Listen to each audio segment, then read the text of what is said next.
আসসালামু আলাইকুম ওয়া রাহমাতুল্লাহ। প্রিয় দিনী মুসলমান ভাই এবং বোনেরা, তাহাজ্জুদ নামাজের মধ্যে সূরা ইখলাস একাধিকবার পাঠ করলে কি হয়, কি হবে? আল্লাহু আকবার। সূরাতুল ইখলাস যারা তাহাজ্জুদ নামাজের মধ্যে একাধিকবার পাঠ করেন, 3 বার পাঠ করেন বা 5 বার করেন বা 2 বার করেন, যারা প্রতি রাকাতে অর্থাৎ প্রথম রাকাতে সূরা ইখলাস পড়েছেন, আবার দ্বিতীয় রাকাতে সূরা ইখলাস পড়েছেন তাহাজ্জুদ নামাজে, তাদের নামাজটা হবে কিনা? যারা প্রথম রাকাতে 3 বার সূরা ইখলাস পড়েছেন, পরের রাকাতেও সূরা 3 বার পড়েছেন এই সূরাটা, তাদের নামাজটা হবে কিনা? বা 5 বার পড়েছেন বা 10 বার পড়েছেন, তাদের নামাজ হবে কিনা? সাথে সাথে জানতে পারবেন সূরা ইখলাসের ফজিলত কি এবং তাহাজ্জুদ নামাজের ফজিলত কি এবং তাহাজ্জুদ নামাজের নিয়মটা কিভাবে পড়লে, আপনি সূরা ইখলাসটা কিভাবে পড়লে নামাজের মধ্যে আপনি সওয়াব বেশি পাবেন এবং কিভাবে পড়া উচিত, কিভাবে পড়লে সাধারণ সওয়াব পাবেন, সমস্ত বিষয়গুলো অল্প সময়ের মধ্যে জানাইয়া দেব। জীবনে তো অনেক নাটক, গল্প, গুজব, নাটক, সিনেমা, ভিডিও, টিকটক, ফেসবুকের মধ্যে ঘন্টার পর ঘন্টা সময় নষ্ট করেন। আল্লাহ তাআলার এই দেওয়া আমলের ভিডিওর মধ্যে একটু সময় দেন, কিছু জানতে পারবেন। একটা কথার দ্বারা এক বছর ইবাদতের সওয়াব আল্লাহ তাআলা আপনার আমল নামার মধ্যে দান করবেন। আল্লাহু আকবার। আর অন্য মুসলমানদেরকে দেখতে সুযোগ করে দেওয়ার জন্য আপনার ইমানি দায়িত্ব হইল তাদের কাছে পৌঁছানো। কিভাবে পৌঁছাইবেন? দেখেন, এমন একটা লাইকের চিহ্ন আছে, ওই লাইকটা দিয়ে দিলে এটার গ্রোথ বেড়ে যাবে, তাড়াতাড়ি অন্য মানুষের কাছে পৌঁছাইবে। আর যদি পারেন কমেন্ট করবেন, সাবস্ক্রাইব করে, জীবনে একবার যদি সাবস্ক্রাইব করে বেল আইকনটি অল করে দিতে পারেন, সারা জীবন আপনার মোবাইল বন্ধ থাকলেও প্রতিদিনের একটা কোরআন হাদিসের ক্লাস আপনার মোবাইলে চলে যাবে। আপনি একটা অনলাইন মাদ্রাসার ছাত্র অথবা ছাত্রী হয়ে যাবেন, কোরআনের ছাত্র। আল্লাহু আকবার। এতে কোনো টাকা লাগবে না, এখানে ভর্তি হতে কোনো পয়সা খরচ হবে না। আপনি যে কোনো সময়, দিনের যে কোনো সময় দেখে নিতে পারবেন, উজুরও প্রয়োজন হবে না। উজু ছাড়াও আমাদের এই তসবিহ তাহলিল গোরা পড়া যায়। আল্লাহু আকবার। তো মাহে রমজানে তাহাজ্জুদ পড়ার একটা বিশেষ সুযোগ, অন্য মাসে এই সুযোগটা থাকে না, কারণ অন্য মাসে ঘুম থেকে ওঠা যায় না। আর মাহে রমজানে অধিকাংশ মানুষ রোজা রাখে, এই সময় তাহাজ্জুদ পড়া যায়। কারোর মধ্যে ভুল ধারণা আছে যে তাহাজ্জুদ যদি শুরু করো তাহলে সারা জীবন পড়তে হবে। নাউযুবিল্লাহ, মিথ্যা কথা, এটা বানানো কথা। তাহাজ্জুদ নামাজ নফলের পর্যায়ে পড়লে সওয়াব আছে। আর এই তাহাজ্জুদ সম্পর্কে আল্লাহ তাআলা কোরআনের মধ্যে জানাইয়া দিয়েছে, ওয়া মিনাল লাইলি ফাতাহাজ্জাদ বিহি নাফিলাতাল লাক আসা আইয়াবআসাকা রাব্বুকা মাকামান মাহমুদা। তাহাজ্জুদ নামাজ না, রাতের কিছু অংশ আপনি তাহাজ্জুদ নামাজে সময় দেন, এটাও আপনার জন্য অতিরিক্ত আমল, কিন্তু এই আমলটা আপনাকে মাকাম মাহমুদায় পৌঁছাই দেবে। আল্লাহু আকবার। যেটা জান্নাতের সর্বোচ্চ সম্মানিত স্থান, তাকে বলা হয় মাকাম মাহমুদা। নবীজি সেখানে কি একা থাকবেন? না, আল্লাহ নবী বলছে আমাকে যে ভালোবেসে আমল করবে, এই দুইটা আঙুল যেমন পাশাপাশি থাকে, সে আর আমি পাশাপাশি থাকবো। আল্লাহু আকবার, আল্লাহু আকবার। অতএব আপনিও যদি তাহাজ্জুদ নামাজ পড়েন কতগুলা ফজিলত পাবেন। 1 নম্বর হইল আল্লাহ তাআলা আপনাকে সুস্থতার হায়াত দান করবেন। দেখেন, অনেক মানুষ বিছানায় ভুগে ভুগে মারা যায়, এটা কিন্তু খুবই কষ্ট। সে কষ্ট পায় আর একটা মানুষগুলারও কষ্ট দেয়। আল্লাহ যতদিন রাখবেন আপনি সুস্থতার সাথে রাখেন, এবং সুস্থতার সাথে রাখবেন, আপনাকে যতদিন রাখে আপনাকে নেক হায়াত দান করবেন, অর্থাৎ আপনার হায়াত বাড়াইয়া দিবেন। আল্লাহু আকবার। আপনাকে সম্মানের জীবন দান করবেন, এবং আল্লাহ তাআলা, সম্মানের জীবন মানে কি? অভাব অনটন থাকলে কি সম্মান থাকে? এই জন্য আল্লাহ তাআলা আপনার অভাব অনটন দূর করে দিয়ে আপনাকে সম্মানের জীবন দান করবেন, এবং আল্লাহ তাআলা মৃত্যুর সাথে সাথে আপনাকে জান্নাত দান করবেন। আল্লাহু আকবার।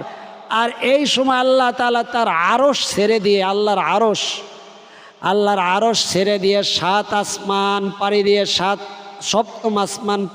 সপ্তম আসমান ছেড়ে দিয়ে, আরশ ছেড়ে দিয়ে, 6ষ্ঠ আসমান ছেড়ে দিয়ে, 5ম আসমান ছেড়ে দিয়ে, 4র্থ আসমান, 3য় আসমান, 2য় আসমান ছেড়ে দিয়ে দুনিয়ার আসমানে এসে কে বলতেছে? আল্লাহর নবীজি। বুখারী শরীফের হাদিস, যেই বুখারী শরীফের হাদিস কোরআনেরকে যেমন বিশ্বাস করতে হয়, বুখারীর হাদিসকে ঠিক একই রকম বিশ্বাস করতে হয়। সেখানে আল্লাহ তাআলার রাসূল বলেছেন, ইয়ানজিলু রাব্বুনা তাবারাকা ওয়া তাআলা কুল্লা লাইলাতিন ইলাস সামাঈদ দুনিয়া হিনা ইয়াবকা সুলুসুল লাইলি ওয়া ইয়াকুল মান ইয়াদউনি ফাস্তাজিব লা। এই কে আসো প্রথম আসমানে এসে আল্লাহ তাআলা ভোর রাতে সাহারি খাওয়ার সময় বলতে থাকে, কে আসো আমাকে ডাক দিবা, আমি তোমার ডাকে সাড়া দিব। আল্লাহু আকবার। আলা মিন মুস্তাগফিরিন ফাগফির লাহু, কে আছো গুনাহগার, তোমার গুনাহ যদি হয় পাহাড় পরিমাণ, আল্লাহ তাআলার রহমত আল্লাহর আরশ পর্যন্ত। আল্লাহু আকবার। আলা মিন মুস্তারজিকিন ফারজুকাহু, কে আছো অভাব অনটনের মধ্যে ঋণগ্রস্ত হয়ে আছো, দুঃখ কষ্টের মধ্যে আছো, পেরেশানির মধ্যে আছো, তোমার মনে অনেক কষ্ট, কাউকে বলতে পারো না, আমাকে বলো। আল্লাহু আকবার।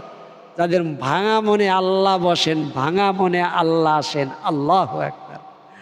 ভাঙা চাল দিয়া চাঁদের আলো যেমন ঘরে আসে, ভাঙা মন দিয়া আল্লাহ তাআলার নূর আসে। আল্লাহু আকবার। আল্লাহর ওলিদের কথা বলে ফেলছি। অতএব যাদের মন ভাঙা, যাদের জীবনে কষ্ট, তাদেরই তো মন ভাঙা। তারা আল্লাহ তাআলার কাছে হাত উঠাইলে চোখ দিয়ে পানি আসতে সময় লাগে না, তাদের কাছে দোয়া চাই। আল্লাহর ওলিদের জীবনে পড়লে দেখবেন অধিকাংশ আল্লাহর ওলিরা ভাঙা মনের ছিল, অর্থাৎ তাদের জীবনে দুঃখ কষ্ট দারিদ্রতা ছিল, মন ভাঙা ছিল। এই জন্য তারা আল্লাহ তাআলার কাছে বেশি পৌঁছাইতে পারছে। আল্লাহ। তো দেখেন চোখে পানি এসে হয়েছে কোন জায়গায়। তো ভাঙা মন, আপনি দারিদ্রতার মধ্যে আছেন, তখন এই তাহাজ্জুদের সময়, নিরিবিলি সময়, যদি আপনি তাহাজ্জুদের নামাজটা সাহারির আগেও পড়তে পারবেন, পরেও পড়তে পারবেন, রাত 12টার পর থেকে, আলী রাদিয়াল্লাহু তাআলা আনহু পড়তে পারবেন কিনা অন্যান্য মাসে, যদি না উঠতে পারেন এই জন্য এশারের পরে 2 রাকাত অথবা 4 রাকাত তাহাজ্জুদের নিয়তে নামাজ পড়তেন। তা আমি নিয়মটা একটু জানাই দেবো ইনশাআল্লাহ তাআলা। তো আমরা সূরার কথা বলতেছি, ইখলাস সূরা কতবার পড়বেন, কয়েকটা বিষয় জানাই দিই। শিরোনাম, ওই শিরোনামের একটা হইল তাহাজ্জুদ নামাজের ফজিলত। আল্লাহ তাআলা স্বয়ং তাহাজ্জুদ সম্পর্কে কোরআনে বলছে, আল্লাহর নবী বলছেন, প্রথম আসমানে এসে আল্লাহ তাআলা ওই সময় বান্দা বান্দীদেরকে ডাকতে থাকে, কার কি সমস্যা, ওই সমস্যা নিয়ে ডাকে। আল্লাহু আকবার। আল্লাহু আকবার। আপনার সিমের মধ্যে যদি এতগুলা নাম্বার থাকে, আপনার নামে একটা সিম আছে, ওই সিমের মধ্যে কি কথা বলছেন সব রেকর্ড করা আছে। আল্লাহ তাআলা কি আপনার জন্য আলাদা করে ডাক দিতে পারবে না? নাউজুবিল্লাহ, আস্তাগফিরুল্লাহ। আপনাকে আলাদা করে ডাক দেয়, আপনার আলাদা সমস্যা নিয়ে আল্লাহ তাআলা, এই তোমার নেই সমস্যা, তুমি আমার কাছে বলো। আমার কাছে হাদিসের ব্যাখ্যায় এমন লেখা, এই আব্দুর রহিম, তোমার না রিজিকের সমস্যা, তোমার না অভাব অনটনের মধ্যে আছো, তুমি না চাকরির সমস্যা, তোমার না ব্যবসার মধ্যে সমস্যা, তোমার না দাম্পত্য জীবনের সমস্যা, এরকম আল্লাহ তাআলা বলে এক একজনকে নিয়ে এক একটা নামে। আল্লাহু আকবার। তাতে আল্লাহ তাআলার বিন্দু মাত্র কষ্ট হয় না। সারাদিন বান্দা আল্লাহ তাআলাকে ডাকে, আর শেষ রাত্রে আল্লাহ তাআলা বান্দাকে ডাকতে থাকেন। তখন উঠে 2 রাকাত নামাজ পড়বেন, উজু করবেন। আগে উজুর শুরুতে অন্য দোয়া পারলে পড়বেন, না পারলে কোনো সমস্যা নাই, বিসমিল্লাহির রহমানির রহিম বলে উজু করবেন। তাতে এই বিসমিল্লাহ দ্বারা উজু করলে নবীজি সাল্লাল্লাহু আলাইহি ওয়াসাল্লাম বলেন, কাল কিয়ামতের ময়দানে তার উজুর অঙ্গগুলা চাঁদের মতো উজ্জ্বল জল করতে থাকবে। আল্লাহু আকবার। আল্লাহু আকবার। নবীজিকে প্রশ্ন করাইছে আম্মা জানা আয়েশা সিদ্দিকা রাদিয়াল্লাহু তাআলা আনহা, বলতেছেন, আল্লাহর রাসূল, কাল কিয়ামতের ময়দানে কোটি কোটি মানুষের মধ্যে আপনি আপনার উম্মতকে কিভাবে চিনবেন? আম্মা জানা আয়েশা সিদ্দিকা রাদিয়াল্লাহু তাআলা আনহার প্রশ্নে বললেন, ও আয়েশা, তোমার যদি একটা ঘোড়া থাকে, আর ঘোড়ার কপাল কালো, একটা ঘোড়া, ঘোড়ার কপালের উপরে এরকম একটা চিহ্ন, বড় চিহ্ন লক্ষ লক্ষ ঘোড়ার মধ্যে ছেড়ে দেওয়া হয়, তুমি তোমার ঘোড়াটাকে চিনে ফেলতে পারবে কিনা? অবশ্যই। আল্লাহর রসুল বলেন, কাল কিয়ামতের ময়দানে কোটি কোটি কোটি কোটি, দুনিয়ার শুরু থেকে এই পর্যন্ত crore crore billion billion million million মানুষের মধ্যে আমার যারা উম্মত, যেই উম্মতের নামাজি উম্মতেরা যখন তারা ওযু করবে, ওই অজুর শুরুতে বিসমিল্লাহ পড়বে, অজুর শেষে কালিমা শাহাদাত পড়বে, তাদের অজুর অঙ্গের গুলা চাঁদের মতো ঝলমল করতে থাকবে। আর দেখে আমি বুঝে নেব এটাই আমার উম্মত, সে নারী হোক পুরুষ হোক, তাকে সুপারিশ করে জান্নাতে পৌঁছাই দেব। আল্লাহু আকবার। অতএব তাহাজ্জুদের সময় আপনি যখন উজু করবেন বিসমিল্লাহির রহমানির রহিম বলে উজু করবেন, উজুর শেষে কালেমায়ে শাহাদাত পড়বেন। আসমানের দিকে তাকানো জরুরি নয়, এরকম ইশারা দেওয়াও জরুরি নয়, তবে দিতে পারলে ভালো, তাকাইতে পারলে ভালো। কিন্তু কালেমায়ে শাহাদাতটা পড়বেন, আমার সাথে বলেন, উজু থাকুক না থাকুক সর্ব অবস্থায় একবার পড়বেন। আজকের জীবন ধন্য, সারা জীবন ধন্য। একটা হীরার টুকরা দিলে আপনার যা লাভ না হইতো, এখন আমার সাথে শাহাদাতটা পড়লে তার চাইতে বেশি লাভ হবে। এটা বুঝবেন যখন চোখ দুটা বন্ধ হয়ে যাবে। বলেন আশহাদু আল্লা ইলাহা ইল্লাল্লাহু ওয়াহদাহু লা শারীকা লাহু ওয়া আশহাদু আন্না মুহাম্মাদান আবদুহু ওয়া রাসূলুহু। বাস এ পর্যন্ত যথেষ্ট। তারপরে যদি পারেন আল্লাহুম্মা জাআলনি মিনাত তাওয়াবিন ওয়া জাআলনি মিনাল মুতাতাহহিরিন ওয়া জাআলনি মিন ইবাদিকাস সালিহিন ওয়া জাআলনি মিনাল্লাযিনা লা খাউফুন আলাইহিম ওয়া লা হুম ইয়াহজানুন। কি মনে করেন এটা মনে বড় দোয়া, এটার মধ্যে বেশি ফজিলত না, ওই শাহাদাতটাই যথেষ্ট। শাহাদাতের কথাই হাদিসে আসছে। এটা মুস্তাহাব, পড়তে পারলে ভালো, না পারলে কোনো সমস্যা নাই। ওই কালেমায়ে শাহাদাত যে ব্যক্তি ওজুর শেষে পাঠ করবে, কাল কিয়ামতের ময়দানে জান্নাতের 8টা দরজার ভিতর থেকে দরজারও কিন্তু জবান থাকবে জান্নাতের মধ্যে। আল্লাহু আকবার। জান্নাতের মধ্যে এমন কিছু দেওয়া হবে, মালা আইনুন রাআত, যা কোনো চোখে দেখে নাই, ওয়ালা উযুনুন সামিআত, যা কোনো কান শোনে নাই, ওয়ালা খতরা আলা কলবি বাশার, যা কোনো মানুষের অন্তর পর্যন্ত কল্পনা করে নাই, তা জান্নাতে দেওয়া হইবে। তো জান্নাতের 8টা দরজা বলবে, এই আসেন আসেন আসেন ভাই, আপনি হুজুর শেষে কালেমায়ে শাহাদাত পড়ছেন, আমার ভিতর দিয়ে প্রবেশ করেন। তখন বলবে, কোন জান্নাতটা? জান্নাতুল ফেরদাউস, ওই জান্নাতের দরজা দিয়ে আমি ঢুকবো। আল্লাহু আকবার, আল্লাহু আকবার। তো তাহাজ্জুদের এমন মর্যাদা, আপনি উজু করে এই তাহাজ্জুদের 2 রাকাত নিয়ত করবেন। কি বলেন আমার সাথে? নাওয়াইতু আন উসাল্লিয়া লিল্লাহি তাআলা রাকআতাই সালাতিত তাহাজ্জুদ নাফলি মুতাওয়াজ্জিহান ইলা জিহাতিল কাবাতিশ শরীফাতি। আল্লাহু, মা বোনেরা হাত পর্যন্ত, পুরুষরা কানের লতি পর্যন্ত। আল্লাহু আকবার। আরেকবার বলি, নাওয়াইতু আন, বলেন আমার সাথে, নাওয়াইতু আন উসাল্লিয়া লিল্লাহি। কেউ যদি ইন্নী ওয়াজ্জাহতু পড়েন কোনো সমস্যা নাই, পড়তে পারেন। ইন্নী ওয়াজ্জাহতু ওয়াজহিয়া লিল্লাযী ফাতারাস সামাওয়াতি ওয়াল আরদা হানিফাও ওয়া মা আনা মিনাল মুশরিকিন। যেটা নফল ওটাকে ফরজের মতো গুরুত্ব দিবেন না, এটা হলো মুস্তাহাব, নফল, অর্থাৎ মাঝে মধ্যে নবীজি পড়ছেন, ছেড়ে দিছেন, তো এটাও আমরা পড়ি মাঝে মধ্যে, ছেড়ে দিই, কিন্তু নিয়তটা করবেন। তো নাওয়াইতু আন উসাল্লিয়া লিল্লাহি তাআলা রাকআতাই সালাতিত তাহাজ্জুদ নাফলি মুতাওয়াজ্জিহান ইলা জিহাতিল কাবাতিশ শরীফাতি। আল্লাহু আকবার। আরবিতে নিয়ত না পারলে বাংলায় করবেন, আমি কিবলামুখী হয়ে তাহাজ্জুদের 2 রাকাত নফল নামাজ আদায় করিতেছি। আল্লাহু আকবার। তারপর হাত বাঁধলেন, সানা পড়বেন, আউযু বিল্লাহ পড়বেন, বিসমিল্লাহ পড়বেন। আমি একটু দেখাই দিই। হাত বাঁধলাম, আউযু বিল্লাহি মিনাশ শাইতানির, সানা পড়ব, সুবহানাকাল্লাহুম্মা বিহামদিকা ওয়া তাবারাকা ইসমুকা ওয়া তাআলা জাদ্দুকা ওয়া লা ইলাহা গায়রুক।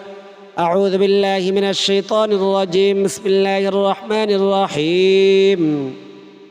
الحمد لله رب العالمين الرحمن الرحيم مالك يوم الدين. إياك نعبد وإياك نستعين. اهدنا الصراط المستقيم صراط الذين أنعمت عليهم غير المغضوب عليهم ولا الضالين. آمين. بسم الله الرحمن الرحيم. تبت يدا أبي لهب وتب মা আগনা আনহু মালুহু ওয়া মা কাসাব সায়াসলা নারান যাতা লাহাবিন ওয়া ইমরাআতুহু হাম্মালাতাল হাতাব ফি জিদিহা হাবলুম মিন মাসাদ। আল্লাহু আকবার। সুবহানাল্লাহ। রুকুতে চলে যাবেন, তারপর রুকু করবেন, সিজদা করবেন, দ্বিতীয় রাকাতের জন্য দাঁড়াইবেন। আবার তারপরে আপনি বিসমিল্লাহ পরে আলহামদু সূরাটা পড়বেন। আলহামদুর পরে তাব্বাতিয়াদা আগে পড়ছেন, এখন সূরা ইখলাস পড়বেন। এখন কথা হইল, যারা সূরা ইখলাসই পারেন বা সূরা ইখলাস দিয়েই 2 রাকাত তাহাজ্জুদ পড়তে চান, অর্থাৎ প্রথম রাকাতেও সূরা ইখলাস পড়লেন, কুল হুয়াল্লাহু আহাদ পড়লেন, পরের রাকাতেও কুল হুয়াল্লাহু আহাদ পড়লেন, এই 2 রাকাতেই সূরা ইখলাস পড়লেন একবার করে, তার কি নামাজ হবে? অবশ্যই নামাজ হবে, তার নামাজ হয়ে যাবে, অর্থাৎ তাহাজ্জুদ হয়ে যাবে। তবে এইভাবে ফরজ নামাজ পড়বেন না বা সুন্নত নামাজ, সুন্নতে মুআক্কাদাও পড়বেন না, ওয়াজিব নামাজও পড়বেন না, এটা তাহাজ্জুদের জন্য। এবং তাহাজ্জুদ নামাজের প্রথম রাকাতের মধ্যে 3বার সূরা ইখলাস পড়লেন। এক সাহাবী, যিনি এক গোত্রের নেতা ছিলেন, গোত্রের যে নেতা সেই ইমামতি করত রসুলের জমানায়, ওই সাহাবী প্রত্যেক রাকাতের মধ্যে সূরা ইখলাস পড়েন। রসুলের কাছে বিচার আসলো, রসুল তাকে ডাকাইলেন, তুমি নাকি প্রত্যেক রাকাতে সূরা ইখলাস পড়ো, অর্থাৎ কুল হুয়াল্লাহু আহাদ এই সূরা পড়ো। বলে, জি আল্লাহর রসুল। কেন পড়ো? আল্লাহর রসুল, এই সূরাটা আমি মোহাব্বত করি, ভালোবাসি, কারণ এই সূরার মধ্যে প্রত্যেকটা আয়াতে আল্লাহ তাআলার গুণগান বলা হয়েছে। কুল হুয়াল্লাহু আহাদ, বলুন আল্লাহ তাআলা এক এবং একক। আল্লাহুস সামাদ, তিনি বেনিয়াজ, অমুখাপেক্ষী। আল্লাহু আকবার।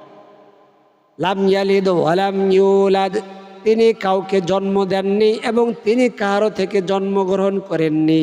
ওয়া লাম ইয়াকুল লাহু কুফুয়ান আহাদ, কেউ তার সমকক্ষ নয়। এই কথাগুলো আমার কাছে খুব ভালো, তিনি বলতেছেন ওই সাহাবী, আমার কাছে ভালো লাগে, এই জন্য আমি প্রত্যেক রাকাতে সূরা ইখলাস দিয়ে আমি নামাজ পড়ি। তো আল্লাহর রসুল বললেন যে ব্যক্তি সূরা ইখলাসকে ভালোবাসলো সে যেন আল্লাহকে ভালোবাসলো, আর যে সূরা ইখলাসকে ভালোবাসবে এই সূরা তাকে জান্নাতে নিয়ে যাবে। আল্লাহু আকবার। অতএব আপনি যদি সূরা ইখলাসটা পড়েন, এর দ্বারা কিন্তু গুনাহ হবে না। আপনি 3বার যদি প্রথম রাকাতে পড়লেন, দ্বিতীয় রাকাতে 3বার পড়লেন, আপনার নামাজ কিন্তু তাহাজ্জুদ হয়ে যাবে। এবং আপনি 3বার পড়ার কারণে 1 খতম কোরআন তেলাওয়াতের সওয়াব পাইলেন, দ্বিতীয় রাকাতে 3বার পড়ার কারণে 2 খতম কোরআন তেলাওয়াতের সওয়াব পাইলেন। আর মাহে রমজানে হওয়ার কারণে ওই 2কে 70 দিয়া গুণ দিলে যত খতম হয় ওই পরিমাণ কোরআন খতমের সওয়াব আল্লাহ তাআলা আপনার আমল নামার মধ্যে দান করবেন। আল্লাহু আকবার। এটা আমার কথা নয়, বুখারী শরীফের লেখক ইমাম বুখারীর ওস্তাদ ইমাম জোহরি বলছে। আল্লাহু আকবার। কাল কিয়ামতের ময়দানে বলবেন, ইমাম জোহরিকে সে বলছে এরকম পড়লে নাকি সওয়াব হবে, আমার সওয়াব কোথায়?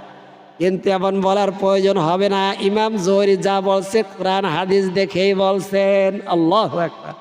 অতএব আপনি 3বার করে পড়লে, এখন 5বার করে পড়লে হবে কি? হ্যাঁ, 5বার করে যদি পড়েন, প্রথম রাকাতে, দ্বিতীয় রাকাতে 5বার, 10বার হয়ে গেল। নবীজি বলেন, মান ক্বালা সূরাতুল ইখলাস 10 মাররা বানাল্লাহু লাহু বাইতান ইলাল জান্নাহ, যে ব্যক্তি 10বার কোরআন, 10বার সূরা ইখলাস পড়বে, আল্লাহ তাআলা তার আমল নামার মধ্যে তার জন্য আল্লাহ তাআলা জান্নাতে একটা বাড়ি বানাইয়া দিবেন। আল্লাহু আকবার।